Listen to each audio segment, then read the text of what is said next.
Stitch People! Welcome to the Stitch People podcast. I'm Lizzie Bean, your host, and the founder of Stitch People, where our goal with cross-stitching is to inspire your personal creativity, and our goal with podcasting is to help you make some new friends while you're at it. And what a friend we have for you today. I got to chat with Emma Foote, who is so much fun to chat with. She has traveled the world. She has a great family. She's from the UK, and we talked all things living and family and crafting and cross-stitch, and I can't wait for you to jump into this interview with Emma. So without further ado, enjoy our episode with the lovely Emma Foote.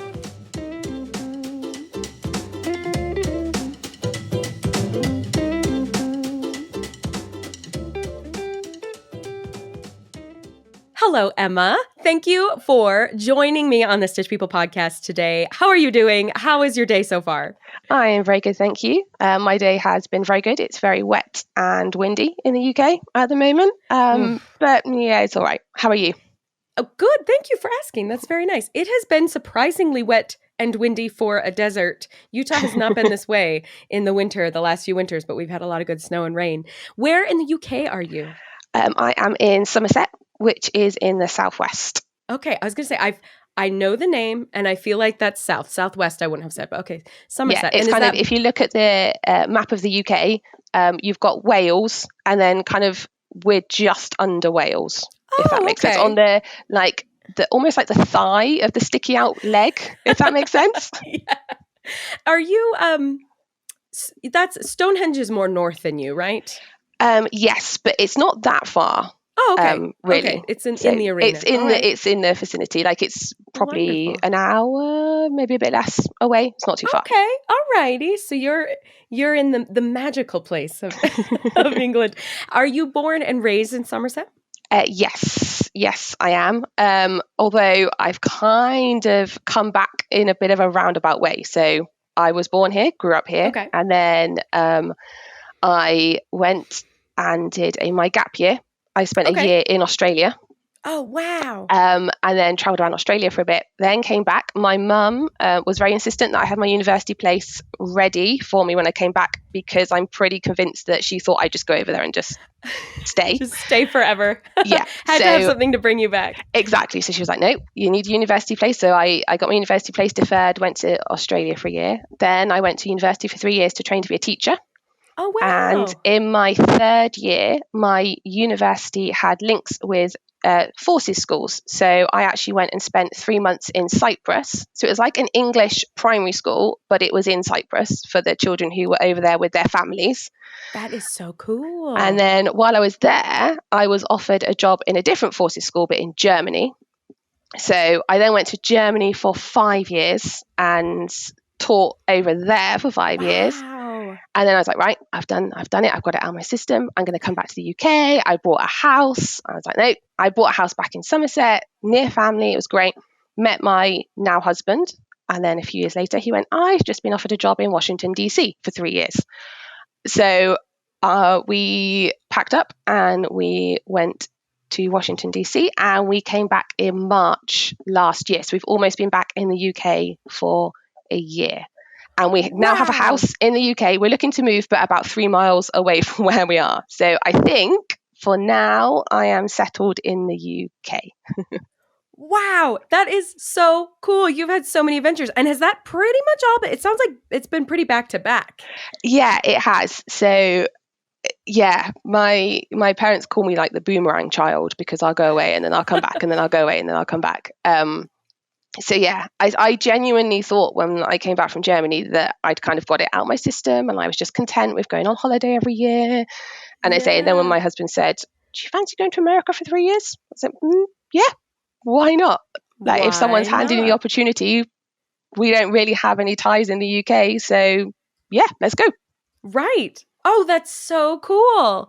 What is his job in DC, like government secret?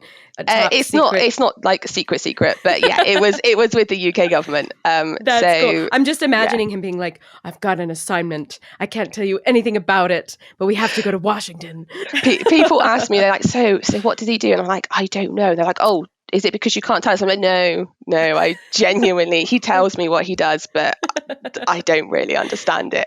Fair. There's something for everybody, that's for sure. Well, boomerang child, that is appropriate given your time spent in Australia. Where in Australia were you? So my family, so I've got a younger brother. So my parents and my brother came out for a holiday for a month and then left me there. So we traveled a little bit. And my aunt and uncle live in Australia, and they've lived there a long time, maybe 25 years plus. Wow. So this is what I think my parents were okay with me going over there, because they knew that if I needed someone, if I had an emergency, I had family there. Yeah, there's support. Yeah. And my uncle kind of said, like, if you need to call me, I will pay for a flight. Like, it's fine. Like, I spent Christmas with them and things. But after we'd done our sort of holiday, they left me in Sydney, and I was a nanny for a family in Sydney for a couple of months, maybe 4 or 5 months. And then I traveled around a bit. So I went from Sydney, I did Canberra, I did Tasmania, I did Melbourne, I did the Great Ocean Road and Adelaide, Perth, over to Uluru, Esrock, desert area. And then I came back to Brisbane, where I then worked for another family. And was a nanny until my visa had run out and I had to come back home. And my university place was waiting, so I had to come back to the UK. Yeah. Wow. What adventures you've had. What's been the most surprising place that you visited that maybe you didn't expect to like as much as you did, or you kind of didn't know was as interesting as it was? I feel like there's a lot of surprises in a lot of places. Yeah. Even kind of the ones that you expect to be a bit more touristy, and then you kind of find the sort of the hidden gems.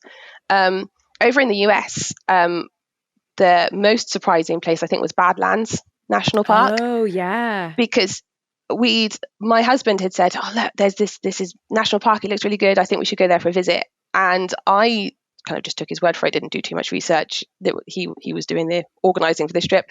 And when we arrived, the fact that it looked like we'd stepped off onto Mars, and it was nothing in my head what a national park would be like. I expected I don't know what I expected, but it wasn't what I saw. Sure. I felt that way. We recently went to Saguaro National Park in Arizona. And, you think you have it in your head, what the desert looks like. Even Utah's a desert. We're just more north, but we've driven through Arizona. But it was otherworldly. It's wild to, like you said, you step out of a place and it feels like Mars. Remind me, where is Badlands National Park? I should know, but... See, it's in the middle somewhere. So we did that South Dakota because okay. Oh yeah, that rings a bell. Yes, we did that trip. That was our first trip post COVID pandemic. So we said we'll go to Colorado, and then we'll do I can't remember what national park there. One of the national parks, and then we'll fly to South Dakota, and we'll do Badlands, and we'll do. The name escapes me. The Faces in the Rocks. Oh, Mount Rushmore. Mount Rushmore. That's the one. Does Yellowstone go into Colorado? I think Yellowstone is Wyoming and Colorado. Yes. Maybe. So Yellowstone was one place we didn't actually get to that my husband has promised me he will take me back to one day. But it was our first post-COVID trip. And then a couple of days before we were due to fly, there was big forest fires. So I rang our hotel and I said, I realised that the part of the national park is closed, but some of it's still open. Are you still open? I said, no, it's fine. Fly, it's fine. It'll be absolutely fine. So we flew, and then we landed, and they said, really sorry, you can't stay with us because we've been evacuated. Oh no! Wow. So we had to do a bit of a quick turnaround, and we ended up staying in Colorado Springs, and it was fine. But considering we couldn't stay where we wanted to because of forest fires, it snowed the entire time we were there. What? So it's like two ends of the spectrum there. and thinking this is the first time we've tried to travel since the pandemic, and it was still a really good fun trip. And I say once we got to South Dakota, everything went to plan and it was fine. It was just the fact that we stepped off the plane and got the call saying, really sorry, we've been evacuated, you can't stay with us anymore. What a disappointment. And I'm only just kind of putting this together. Your 3-year stint in Washington, D.C. was largely during the Yes. pandemic. So Yes. did you arrive just before everything shut down? So we arrived in March 2019. So we had a pretty so you normal, got about a year. Okay. pretty normal start. Phew. So like my parents were able to come and visit us in the October, good. and we did a few trips, and we kind of got ourselves established. Like we had everything on our house that we needed, and because it like uprooting your entire life for 3 years, it took Especially us a little while. transcontinental. Yeah, that's So huge. by the time it did hit, we were pretty settled, but there were quite a few trips that we had to some postpone, some cancel altogether. So there were a few ones that said we didn't do New England, which was we were supposed to do in the April of 2020. Oh, so for obvious reasons. And spring in New England. Ah, darn it. But again, America will still be there. Yeah, it will be there. It is not going anywhere. So it'll be fine. You know. And then again, Yellowstone was another one that we didn't get to. But again, these places they'll stay. It's fine. We can go and back on your a next holiday. Try, you can wrap in some of the southern Utah ones if you want to know what Mars looks like.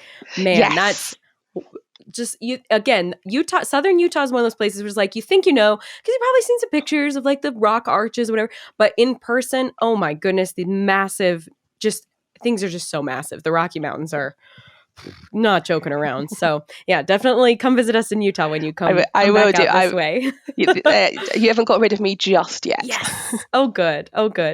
Well, back in England, and you said you've got a house. Tell us more about your family. So you've got a husband. Do you have pets? Do you have kids? So give us the picture. So we have a little boy, Sebastian, who is 15 months old. So he is American. We had him over there. So he has got his American passport and his UK passport. Way to go, Sebastian. So he's our little American souvenir that we had. So that's a great way to put it. I love that. He's our American souvenir. We left obviously before he got an American accent, so he's going to have a Somerset accent rather than American. Just myself, my husband, and Sebastian at the moment. We would like a dog, but at the moment we haven't got enough space. So that makes dog sense. is in the future if we move to where we want to move, but at the moment it's just us three at home. Oh, that's so cozy. How wonderful. And so you had been teaching all over the world. Are you still teaching or are you taking a break now? Do you want to teach again if you're taking a break? What's your, future career goals look like? So I took a break when we were in America. I took a break because one, I wanted to be able to take time off and travel and realized that as smart. a teacher, that's a little bit more difficult. So I actually ended up working in the British Embassy for a while as basically as a personal assistant. But it basically funded our trips, my pay. Cool. Travel money. Love that. Exactly. So I'd say when we came back in the March, Sebastian was still 4 or 5 months old. So I said, I'm still going to take a bit of time to stay with him. And then in the last couple of weeks, I have started supply teaching. What does that mean? I think it's the same as substitute teaching in the US. So basically, if a teacher needs to go on a course or they're ill or they just need cover for a class, I go in and just teach that class for the day, sometimes a couple of days, and then leave and then go to another school. That's great. What a great way to sort of keep yourself in it without the huge commitment. Exactly. Teaching, what a schedule. That's, early mornings into the afternoons, grading papers at home, but not when you're a substitute teacher. Exactly. It's been great this week. I did. And again, it means that I can sort of pick and choose my days as well. So like this week I did Monday and Wednesday in the same class. So it was quite nice because I knew the children a little bit. But as you say, I went in and the teacher had planned everything for me and got everything ready. I did the teaching. I had a little bit of marking to do, but not a lot. And then I was home by 4:30. Whereas before going to the US, sort of 6:00, 6:30, and then I'd bring stuff home with me. So this is a lovely change at the moment. Oh, good. One thing I'm curious about, as you taught in Australia and in Cyprus and in Germany, you've taught in so many different places, but it sounded like you were teaching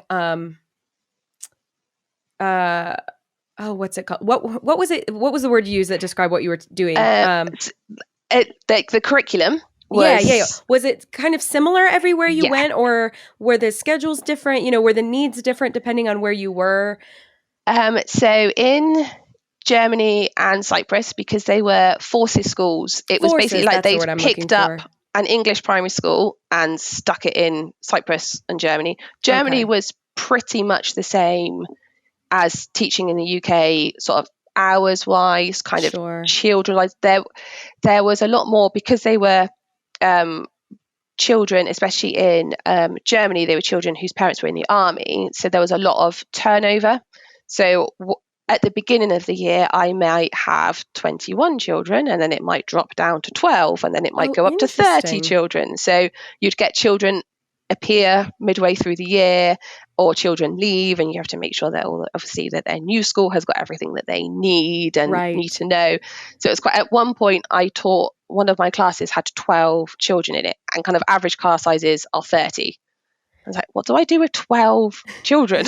You get to know them very well. Yeah. I was like, this is great, because when I came back to the UK, I was talking to some friends. They're like, you realize you are not going to get 12 children in your class. You will get Right. 30 plus Yeah. children.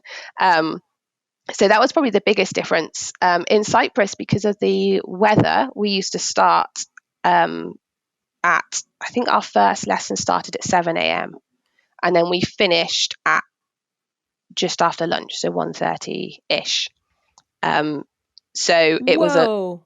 very, very early starts, but that was because that was my final teaching practice. I was only there for 3 months, so I had to do 3 months of Man, ridiculously early mornings. that is ridiculous. You said that's because of the weather. Does it get hot? Do people just have to get Yes. home by the afternoon? Yeah, so I have a funny feeling from what I remember they change it. So in the winter it's a more normal sort of 8:30 to 3:30 kind of schedule. But I was there January to March, which isn't that isn't summer. Right. It's kind of leading into it.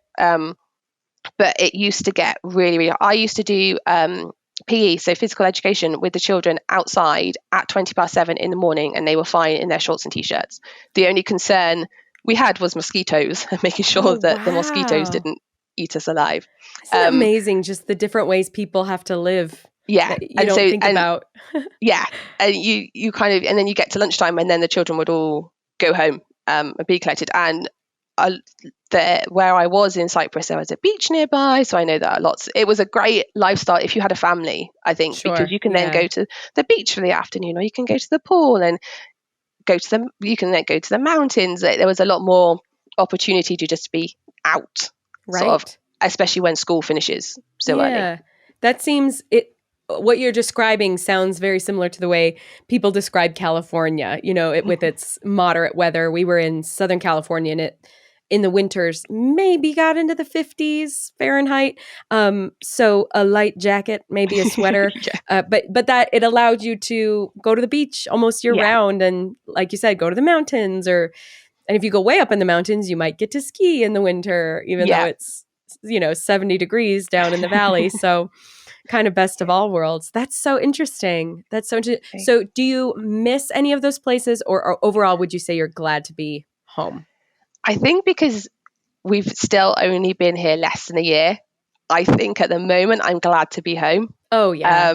There's something about that familiarity and sort of my home parents base. live sort of 15 minutes away, my brother, Oh, and nice. lives a similar distance. So, and we've got family no more than an hour away. Oh wow. So we're quite lucky in that kind of everybody from the family is within this kind of 1 hour trip radius. So Yeah. that's something that I didn't really appreciate before we had our little boy, and that actually having family so he can grow up knowing his grandparents and his aunts and uncles, and like seeing them quite conveniently too. I mean, that's Yeah. 15 minutes. That's so nice. My grandma was an hour away, and even as a kid, that felt like forever. Yeah. So So that's it's great. at the moment, I say again, my parents are going to keep threatening to confiscate our passports so that we cannot Can't leave the no more country boomeranging again. So, because again, my husband said, I have got offices in Canberra, Australia. And I was like, no, it's too soon. Not yet. I was I like, love that. maybe Europe might, like somewhere that's an easy flight, I might consider. But again, not for a few years. I've only just finished Right. unpacking from when we came back. The unpacking is, I mean, we still have stuff in boxes from moving a couple years ago. You just forget about stuff. I think I have a whole box of kitchen stuff and I need it. I know it's in there and I need it sometimes. And I always wish, like, oh, that one box, it's out in the garage. I need to go get it. But it's no joke. It's just, and then we had a shipment from the US come over by air freight. So that arrived soon after we did. We'd put stuff in storage in the UK when we were over there. So we had that arrive pretty much as we arrived back in the UK. Then we had our air shipment come, which was quite small but sort of essentials. And then a couple of weeks after that, we had our sea freight turn up. So we had sort of 3 rounds of stuff to find homes. And again, we had stuff that we'd put into storage and then forgotten that we had in storage. So we had duplicates of things because we then bought them when we were in the US. Right. So it something that you need that you know is coming. Yes. So you don't want to buy it again, but you need it. So maybe you do buy it. Now you've got 2 again. And there was a lot of ringing up friends and relatives going, could we just borrow this for a little while, please, until ours turns up? Because we don't know what shipment it's coming in, but it is turning up at some point. Oh my goodness. What a headache. So shifting away from the travel and life stuff, tell us about cross-stitching and crafting. How long have you been cross-stitching? How long have you been crafting? What other kinds of crafts you like to do? Open-ended questions abound. Tell us everything. So I think I feel like it's a pretty similar story. I think I learned to cross-stitch. My mum taught me when I was about 7 or 8, which seems to be sort of the age range where a lot of people seem to learn. Yeah. And then we used to go camping quite a lot as kids, and my mum would always have a cross-stitch kit on the go when we were camping. So I kind of was like, oh, what are you doing there? And she taught me, and I had little kits that I do, and I absolutely loved it. But then as I kind of got to a teenager, and I was like, this is not very cool. I don't want to be doing this. This is for old people. This is not for me. So I kind of abandoned it a little bit. And then it was just before actually we went to America, so it was quite a big gap. It's like, actually, I want something to do that's productive and isn't just kind of sitting watching TV or scrolling on your phone, or like, I want to do something with my hands. Right. So I love that. My gran bought me a cross-stitch kit of a little bunny. He was I say little, it ended up being quite big, rabbit that looked very similar to a rabbit I had a few years ago called Albus, because he was grey, like Albus Dumbledore. And I took it with me to America because I remember thinking at the time, I don't know if I'm going to be able to get a job. So I could potentially got a lot of free time on my hand. Saying that, I got my job at the embassy and the cross stitch kind of got shoved to the side.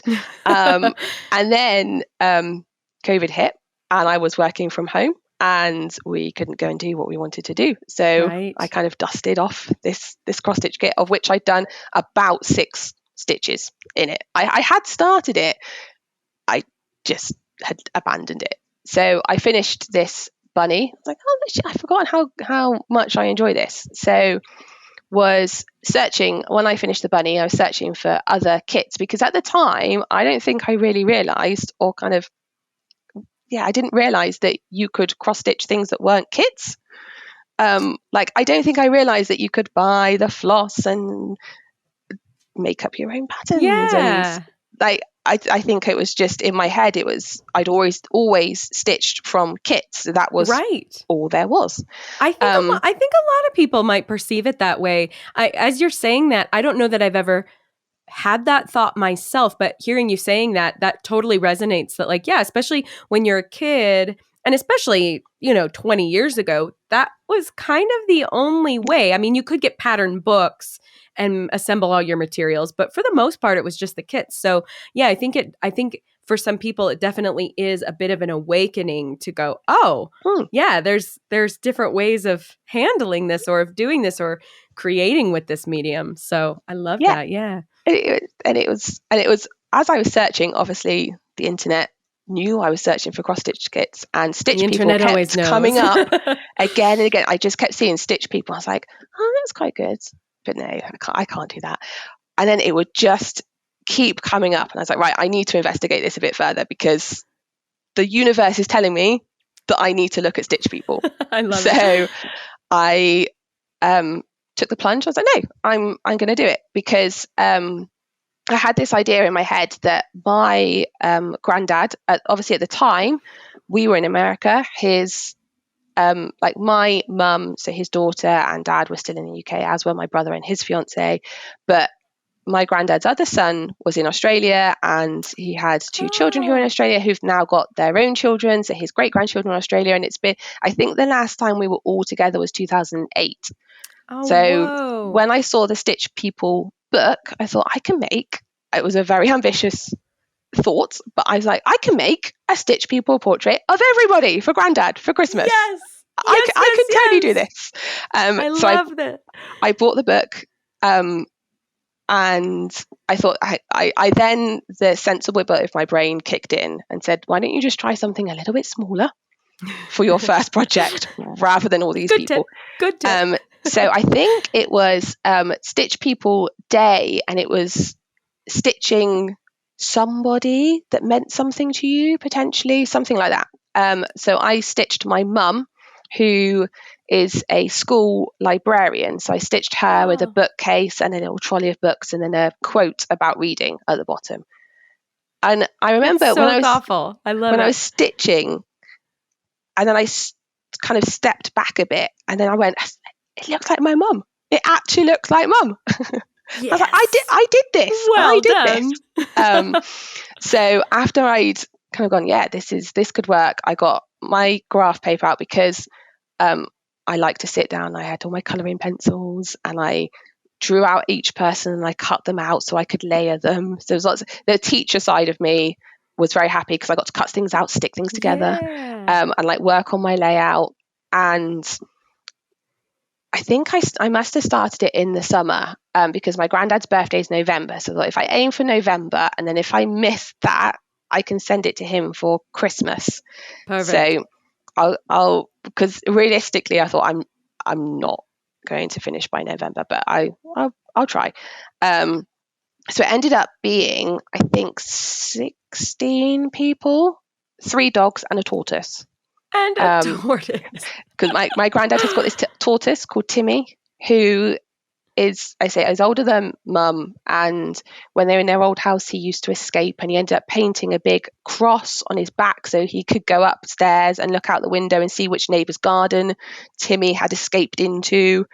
And every year Timmy goes above the garage to hibernate in his box, and granddad's always written down for the past 70 years what date Timmy goes to sleep and what date Timmy gets up from his hibernation. So Timmy was quite a big part of the family, so we couldn't have a family portrait with Timmy the tortoise.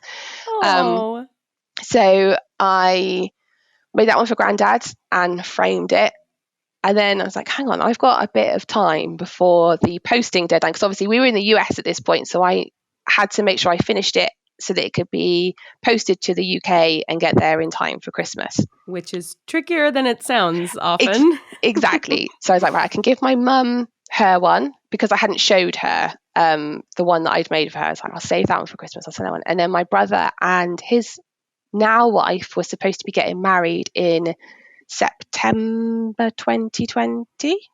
But for obvious reasons, they postponed their wedding until this summer. So I made them a stitch with their almost wedding. So their wedding, there was their original wedding date, and a little picture of them and their dog wearing a bow tie, and sent it all to them for Christmas. And then we FaceTimed on Christmas Day and opened it. And at first they were like, you made this, but this looks just like us. This is so and so. This is so and so. And I was like, yeah, look, I did make it. Although at the time, just before Christmas, my mum said, I'm going to retire. I was like, no, don't retire, because I've made you a whole Stitch portrait based on what you do.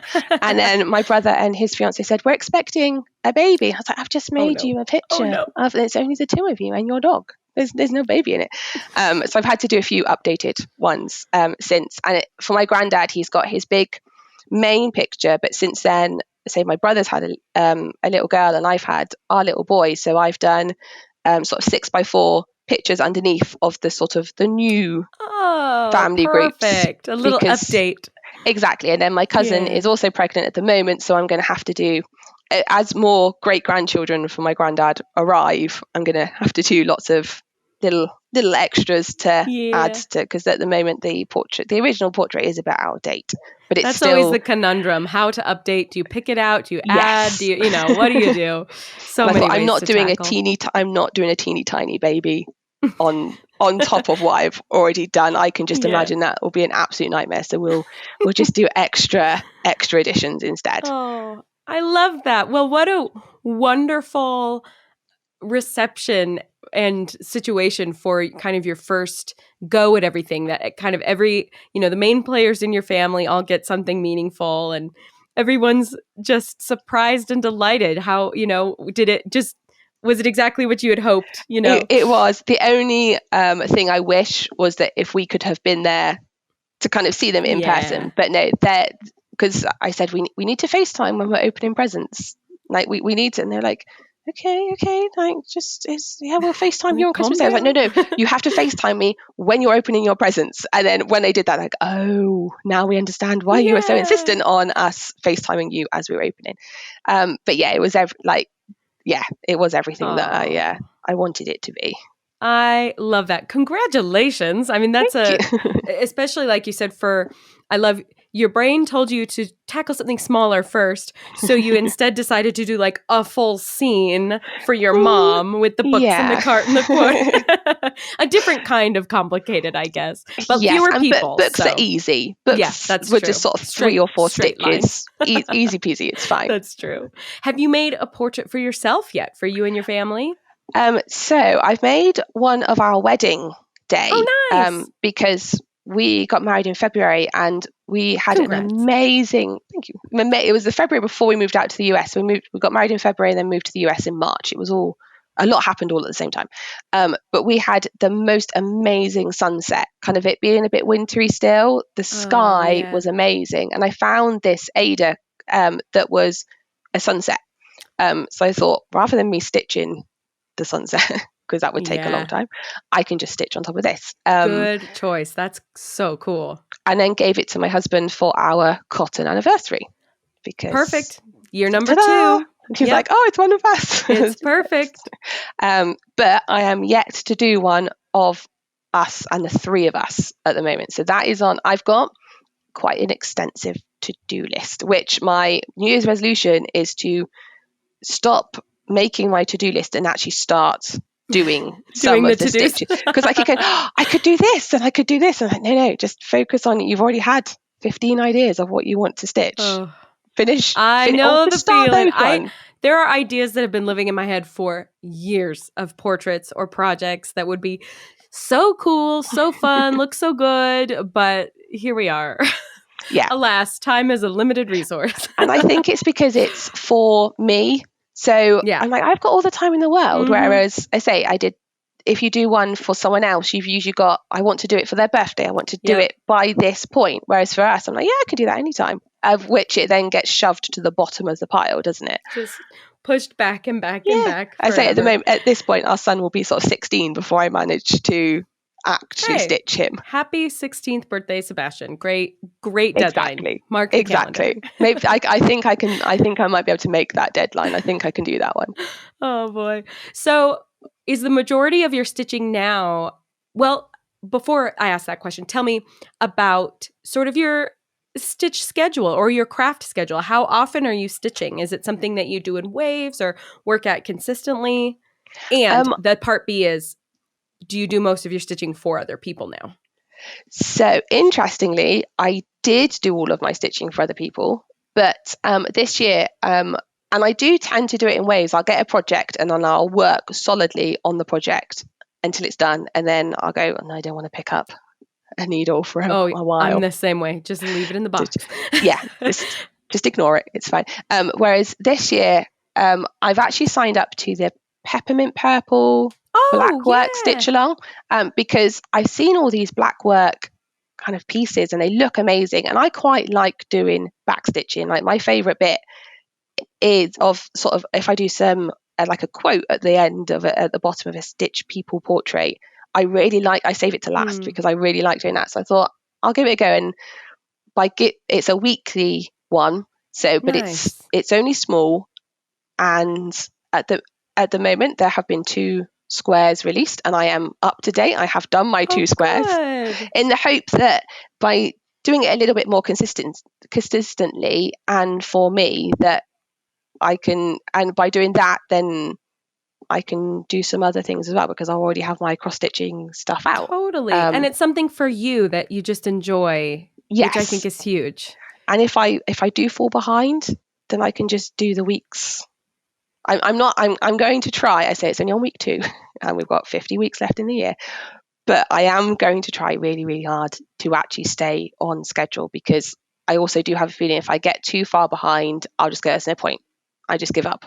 Right. And I have actually signed up to another cross stitch along by Caterpillar Cross Stitch. Oh, nice. Love Caterpillar. Which is the British Isles with sort of like little symbols. And my plan is to do that over, I think that's over 6 months because that's a monthly one.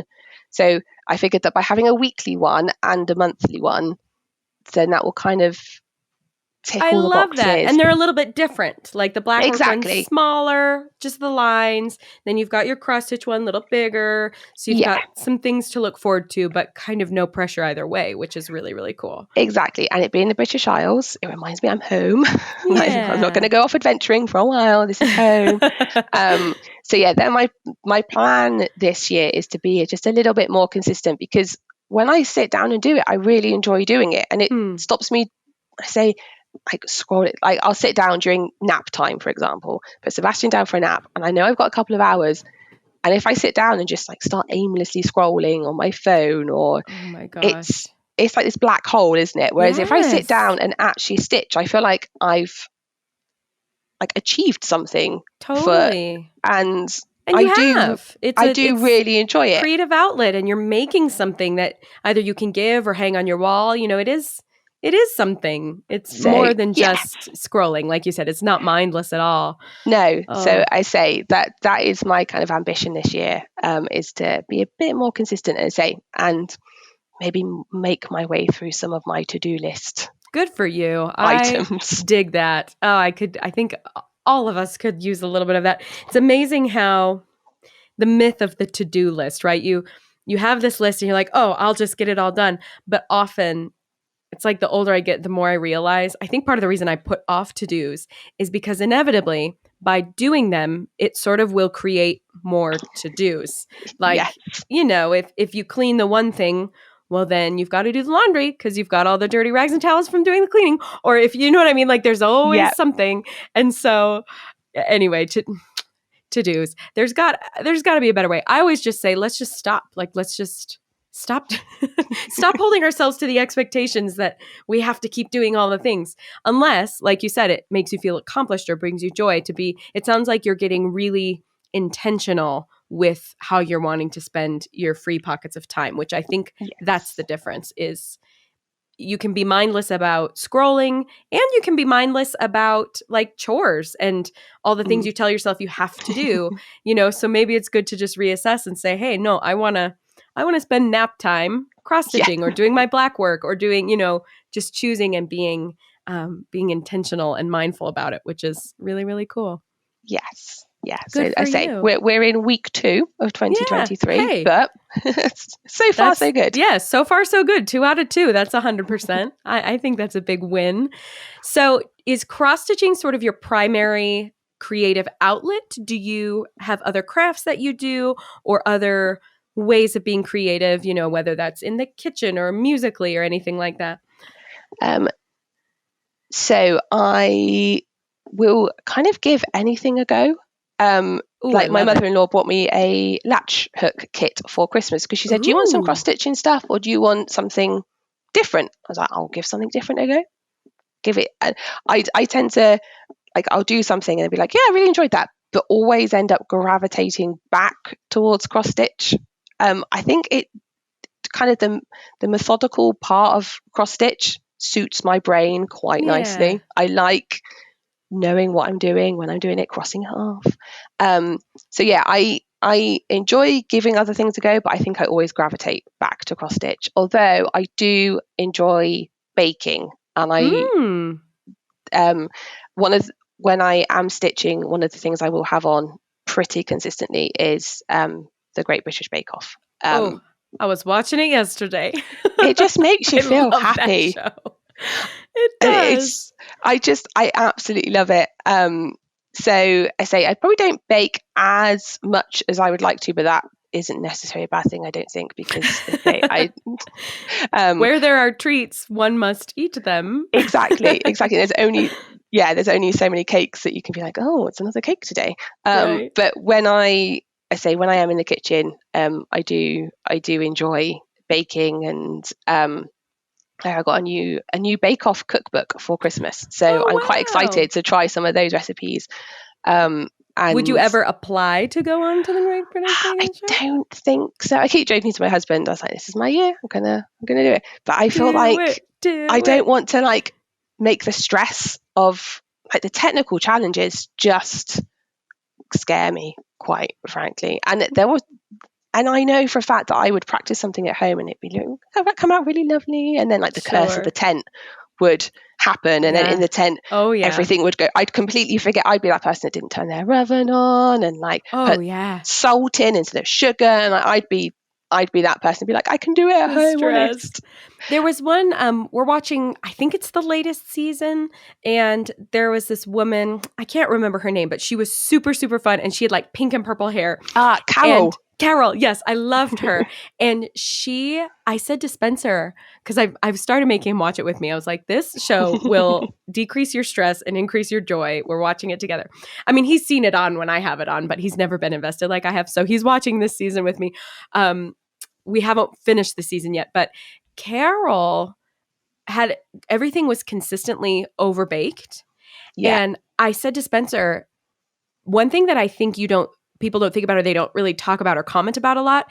I said, I bet Carol's oven at home runs hot or runs cool, because I was like, I bet she goes home and does these things and they work out great. And for whatever reason, the exact same settings in the tent, it's like, at home, she sets it at 250 because her oven isn't right or something like that. And so when she really does it in the tent, it's like correct, or maybe that's the oven that's off. But I was like, because you could tell she'd be so defeated, like, it worked at home. And it's like, I bet there's something consistently different about her setup there. And you can't account for that. Like, you could be the best. You've got to have the tools that you're used to succeed. Like, so maybe if they did like a bake-off where they came into my kitchen. Yes. And I like that. rather than me going into the tent, that might work. Perfect. Yeah. As long as they bring the people that clear up after you. Right. Oh my gosh, that would be a joy. Yes. Like, please, crew, I'm done. Come clean up. But yeah, I remember I grew up cooking on an electric stovetop, and then the first apartment Spencer and I had a gas one. And just even switching from electric to gas just for dinners, stir fry, like whatever I'm making, it was unreal how different it was. So I'm sure there are a lot of very unique challenges in that tent that we probably can't even fathom. But I love that show. And I always love to hear that people in the UK like it as much as people in America. There is a huge fan base here. I love that. Yeah, we do love Bake Off. Yeah. I think it is a British show. That's not lost on me. But there's definitely that thing with like American fascination with England. Like, put a British accent on it, Americans are going to eat it up. So it's like, of course, America would like this show. But yeah, there needs to be more Great British Bake Off energy in the world, I think. Yes. Everyone's helping each other and rooting for each other. Yeah. It's and so like refreshing. I say, if someone is struggling at the end of their bake, but someone else has finished, and then they go along and they help. And I'm like, surely that's against the rules. But it just makes my heart happy to like see all the bakers. I always respect the ones who who are so clean and calm and collected. Like it always seems to be the really fit guys too. Or like I remember like in the current season it's Sanjay. In the past season it what was his name? Is this guy, I can see his face. He had the greatest smile, but he was always so calm, so collected. And it's like always these big, strong guys who you wouldn't think would be like super bakers anyway. But then they've got these like pristine workstations and their stuff is always like done with a couple minutes to spare.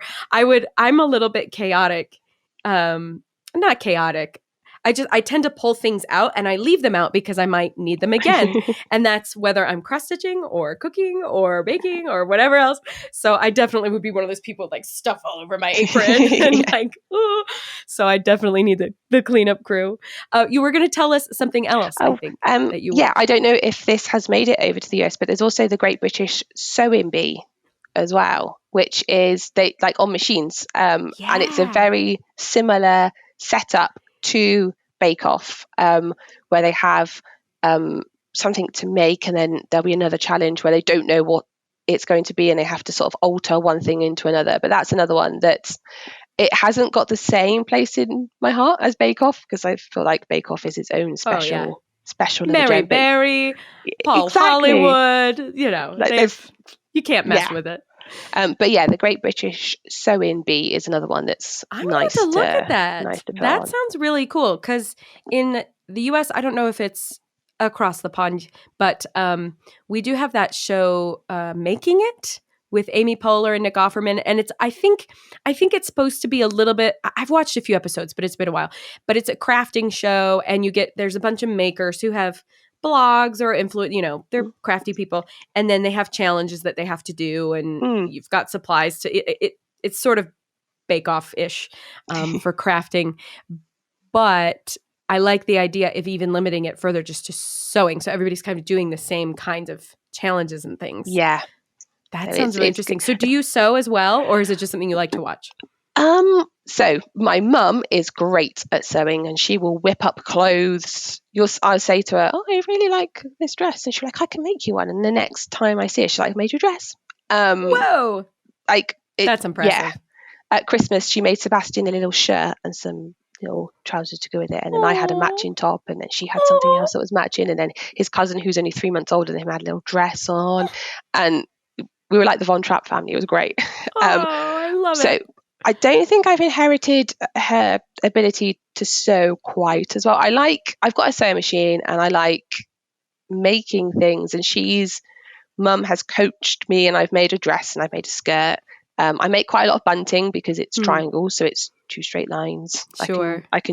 So I like sort of playing, and I'd like to be, at the moment in the house we've got, there isn't really enough space to leave the sewing machine out all the time, which I think is part of the problem. If it was out and I could just go and play for sort of 10, 15 minutes, I might kind of know a little bit more about what I'm doing. Sure. But the setup and takedown is hard. Yeah. So that's me too. I've got a machine in the closet, but I hardly ever use it. So I don't think it's been out in the year that we have been back in the UK. So I say, when eventually we have the space, I'll have to get my mum to come over and do some more teaching of. It's nice you have her as a resource. That's what I'm like. I guess I'll just watch YouTube videos. I have a cousin who's a really, really great quilter, and she's given me some tips, so I could talk to her about quilting. But as far as making clothes, which I think would be really cool, or altering clothes is actually probably what I'm more interested in, just to make things fit a little better. But I wouldn't even know where to start. But I guess that's why we have the internet. Yes, exactly. Or a mum in your case. Or a mum who knows what she's been doing. It's been doing it for years and years and years. But it is great, because I'm like, so I have this idea for this. Can you rustle it up? So yeah, she's really great. So I do need to, tap into her knowledge a little bit more. I like that. Well, do you have any tips or advice for new stitchers who are just getting started with cross stitching? Is there any tricks or, things that you wish you could go back and tell yourself, either when you first started learning or when you first started doing Stitch People?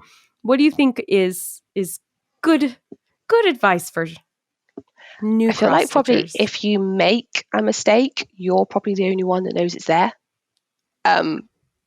and you spend so much time with it so close to your face that you can see every little detail. And if you miss a stitch, or it's the wrong color, or it's in the wrong place, you can see it and it stands out.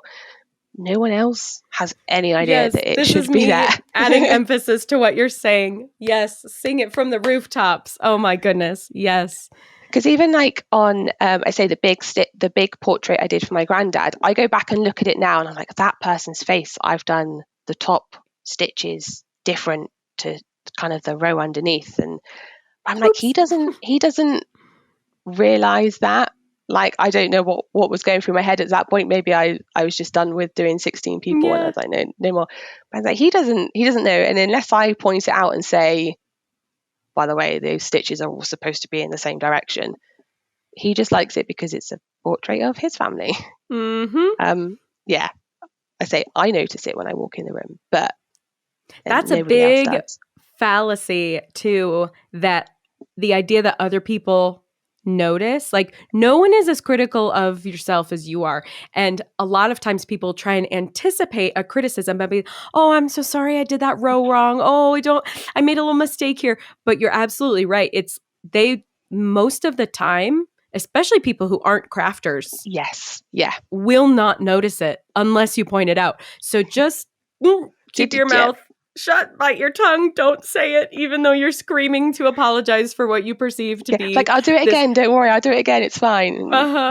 No, they don't even notice, which I know is mind-boggling. But in the same way that there are people who can do engineering and chemistry, and my brain just does not know how to do those things, there are people who don't notice crafting mistakes the way crafters do. So zip it. I love that piece of advice.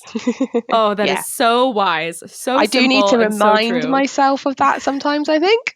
Right. But yeah, I think we are the most critical of what we do. 100%. Oh, I love it. Okay, well, before we wrap up, I can't believe we're already at approaching the hour. I'm going to rapid fire you some favorite things questions. So, tell me this. Do you have a favorite book? Oh, it's probably... I like to lead this one because people don't always know that one off the top of their heads. No. So it's a book called Star Seeker that is actually... I think it's aimed more at sort of the like young adult. And I kind of first read it when I was about 14, 15. And it's about this blind... It's a fiction story, but it's about a blind girl who learns to play the piano and how it creates pictures in her head from the music. And I've always just been kind of drawn to it and read it fairly frequently. I have to confess, I probably haven't read a book that doesn't rhyme or isn't aimed at toddlers for a very long time. Fair. But that book I always kind of gravitate back towards, just because the pictures that the music creates for this little girl in her head after she's learning the music, just kind of stuck with me. Star Seeker, you said. Yes. Wonderful. I say I should know who the author is off the top of my head, but I'm terrible with author. I have a hard time remembering names of people I don't know. Would you say Great British Bake Off is your favorite show, or do you have a different show you'd say is your favorite? I feel like Bake Off. Yeah, if you kind of gave me the remote and said put on whatever you want, I'm always going to gravitate towards Bake Off. Love it. Favorite color? Yellow. Ooh, favorite vegetable? Oh, that's a good one. Probably parsnips. Ooh, how very British, and also a great choice. I can't remember the last time I had a parsnip, but as I'm thinking about it, delicious. Do you have a favorite? How about this? Favorite thing you like to bake? Oh, I like a good classic Victoria sponge. Oh, perfect. Favorite other side of that coin. Favorite meal you like to cook? Oh, I quite like making a proper roast dinner, which is what I did miss in the US. I got my mum to ship me out gravy because the US gravy is not the same. I love that. What a good mom. Yeah. And do you have a favorite? I know you've traveled a lot. Do you have a favorite place that you visited? I have no idea. They're all good for their own reasons. Yeah. Yeah, I don't think I can choose. Okay, how about this? What would you say is the number one place next on your bucket list that you haven't visited? Oh, that's a good one. I would like to go to South America. Ooh. There's a lot of places I'd also like to go to. Africa, like basically anywhere that I've not been, I feel like is on my list. On the list for next. Yeah. I love it. Okay, would you choose to vacation in the mountains or on the beach? Are you a mountain person or a beach person? Oh, again, if we could have like mountains by a beach, that would Perfect. Best I of like both to like worlds. mix it up. So like I like to spend a bit of time on the beach, but I can't do that for very long because I get a bit bored. So then we can go for a walk in the mountains and then come back to the beach when we're tired. So yeah, a combination of the two would be great. Cool. Do you have a favorite season of the year? Summer. Summertime. She's a summer gal. Yeah. I love it. Okay, I'll think of a really good. Oh, what do you have a favorite animal? That's always a good one. Oh, I do love dogs. Like I know it's not the most exciting. That's okay. Tried and true. Man's best friend. Exactly.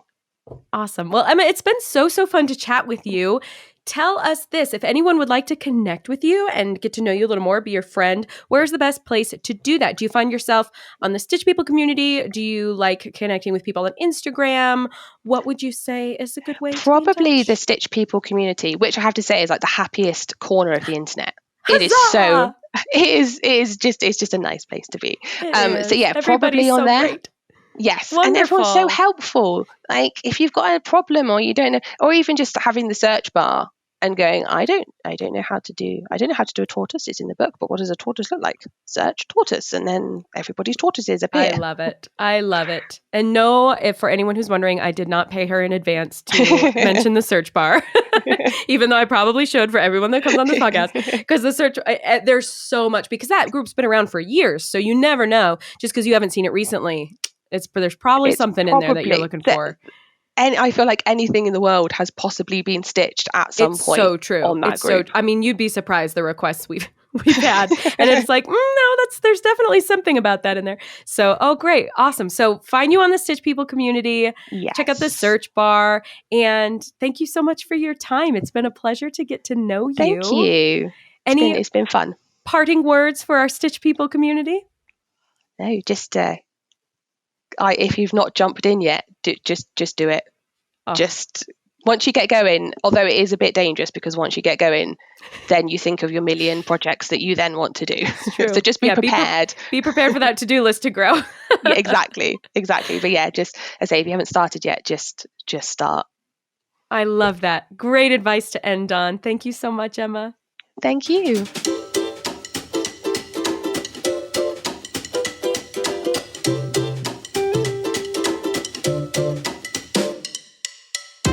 That's a wrap on my conversation with Emma. Thank you so much for listening. Isn't she an absolute delight?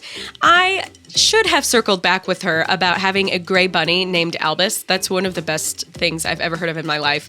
I'm just so into so many of the things she's into, and I love all of the great tips and advice she gave. I hope you are walking away feeling as inspired as I am. I want to give a quick reminder that we are now into February, if you can believe it. We are doing our weekly Stitch People community driven free stitch along. So if you haven't joined us, please do. You can go to stitchpeople.com/club. It's technically the free tier of our Stitch People Club membership, and it's just a weekly pattern designed by somebody just like you in the Stitch People community. We have a template 14 by 14 that a lot of you use to design something that is meaningful to you, and it's just another great way to get to know each other, to make these little squares and learn a little bit about somebody in the community who's a cross-stitcher like you. So join up, stitchpeople.com/club. We can't wait to see you doing that stitch along with us. And thank you so much for listening today. We appreciate each and every one of you in the Stitch People community who is so cooperative and positive, just like Emma said, the happiest place on the internet. So thank you so much. And thank you to the Stitch People team for helping to make all the magic happen behind the scenes. If you have a free minute to give us a review or a like wherever you listen to this podcast, that would be so helpful. If you don't mind subscribing, that would also be really helpful. It helps our numbers, helps our visibility, all that internet stuff. Our fully licensed jazzy tunes were created by Jonathan Boyle, and our sound designer is Brandon Yost. Have a wonderful day, my friends. Happy stitching.